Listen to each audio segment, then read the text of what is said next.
So 6 hours கீழே தூங்குறவங்களுக்கு 45% வந்து அதிக chance of type 2 lifestyle diabetes வந்து வரதுக்கான வாய்ப்பு இருக்கு. அதே மாதிரி யாரெல்லாம் 6 மணி நேரத்துக்கு கீழே தூங்குறீங்களோ உங்களுக்கு 55% higher risk of becoming obese.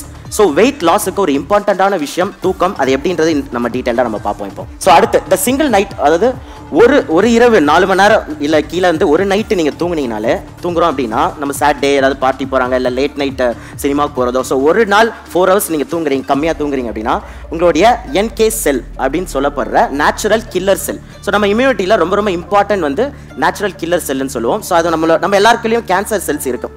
ஆனால் அந்த கேன்சர் செல்லு டியூமராக உருமாறுது இருக்கு இல்லையா, ஸோ அதை தடுக்கிறதுக்கு ரொம்ப இம்பார்ட்டன்ட் வந்து இந்த நேச்சுரல் கில்லர் செல்லுன்ட்டு.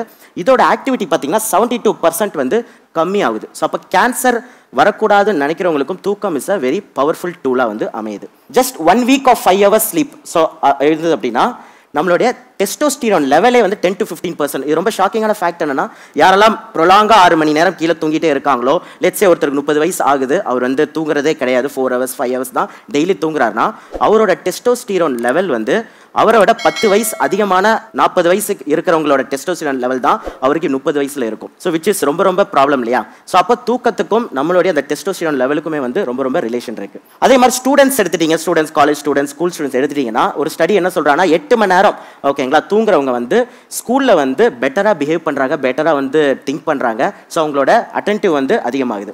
அதே மாதிரி sleep deprive drivers 3 times more likely to meet with an accident. So நிறைய ஆக்சிடென்ட்ஸ் நடக்குது. எல்லா டிரைவர்ஸும் ஒழுங்காக தூங்கினாலே அதில் 30% ஆஃப் ஆக்சிடென்ட்ஸை நம்மளால் தவிர்க்க முடியும். ஸோ இது எல்லாமே வந்து நான் கம்யூனிகபிள் டிசீஸ்ன்னு சொல்லுவோம். ஸோ நீங்கள் எடுத்து heart disease, diabetes, cancer, obesity, stroke, memory issue, depression. So காலையில் டாக்டர் சொன்னாலே மெமரி அண்ட் டிப்ரெஷனில் நிறையா வந்து ப்ராப்ளம் வருது. ஸோ இது எல்லாத்துக்குமே லைஃப் ஸ்டைல், உணவு, எக்ஸசைஸ் எப்படி முக்கியமோ தூக்கத்துக்கும் இதுக்கும் பயங்கரமான ரிலேஷன்ஷிப் இருக்கு. ஸோ இதை பற்றி தான் இன்னைக்கு உலகளாவியில் நிறைய ரிசர்ச்சஸ் வந்து போயிட்டு இருக்கு. ஸோ ரொம்ப ரொம்ப முக்கியமான விஷயம் நான் என்ன சொல்றேன்னா, we are becoming a sleep deprived society. So இது ரொம்ப ரொம்ப முக்கியம். இது நம்ம ஏதாவது ஒன்று பண்ணியே ஆகணும். பிகாஸ் இதில் நான் வெறும் டாக்டர்ஸ் மட்டுமே மனசு வச்சா பத்தாது.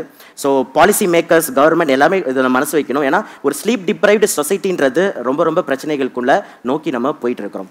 ஸோ இப்போ section 2, so sleep benefits. So சின்ன நிறைய விஷயங்கள் இருக்குது. ஸோ முக்கியமான உங்களுக்கு ஸ்டாட்டிஸ்டிக்ஸ்லாம் நான் ஷேர் பண்ணேன். அடுத்து ஸ்லீப் பெனிஃபிட்ஸ் என்னென்னு பார்த்துருவோமா. ஸோ முதல் பெனிஃபிட்ஸ் அப்படின்னு பார்த்தீங்கன்னா நேச்சுரல் டீடாக்ஸ். ஸோ இப்போ டீடாக்ஸ்ன்ற டெர்மினாலஜி ரொம்பவே வந்து ஒரு வைரலாக இருக்குது. டீடாக்ஸ் ட்ரிங்க், டீடாக்ஸ் ப்ராடக்ட்னு 2000 3000 விற்கிறாங்க. பட் சிம்பிளாக ஒரே ஒரு உண்மை என்னன்னா, வேற ஒரு ப்ராடக்ட்ஸ்னால உங்கள் உடம்பு டீடாக்ஸே பண்ண முடியாது. உங்கள் உடம்பு தான் உங்களை டீடாக்ஸ் பண்ணும். டீடாக்ஸ்க்கான ஆர்கன்ஸ் என்னெல்லாம் சொல்ல முடியுமா? லிவர், ஸோ அடுத்து கிட்னி,